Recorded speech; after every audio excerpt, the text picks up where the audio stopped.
Our next author is Belle Gage. And Belle was in the 6th grade at Wyandotte Middle School in the Clayton School District in Clayton, Missouri, when she wrote this story. This is her 3rd now being published with the Grannie. The Fox Stole the Show.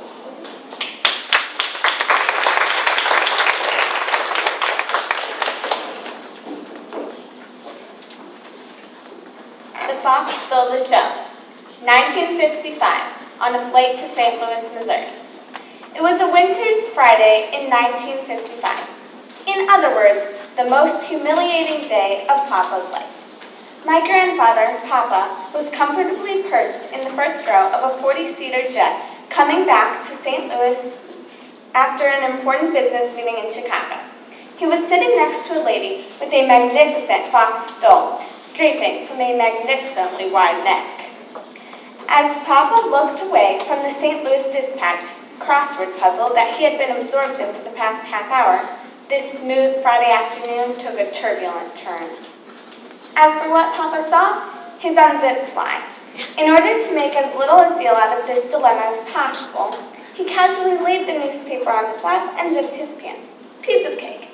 Afterwards, Papa returned to his crossword puzzle and settled upon propel for 11 across.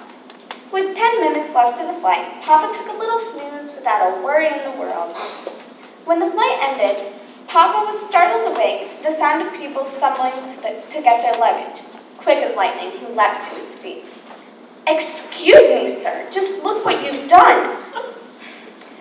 exclaimed the woman with the fantastic fox stole. Papa looked around, baffled, not processing that this woman was speaking to him. That is, until he looked down and saw the great expense lodged into the fly of his beige slacks. The red fox stole. He immediately felt his face grow red hot and his cheeks begin to flush brilliantly. Papa muttered an embarrassed sorry and, bustling about, found himself in the aisle holding up 39 passengers.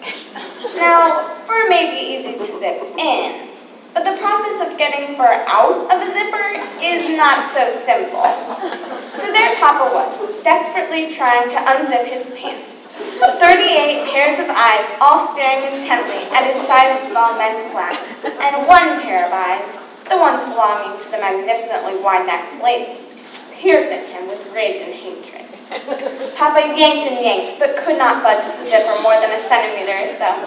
He tried to step aside so that the people behind could exit, but found this ridiculously hard in the tiny plane.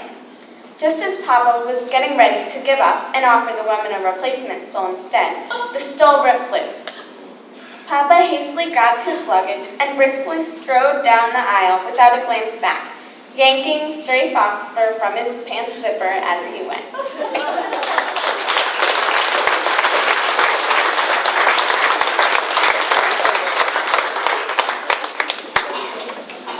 Weren't we just transported there? It's like we were in the plane. We felt as embarrassed as Papa did. Wonderful. Thank you so much, Belle.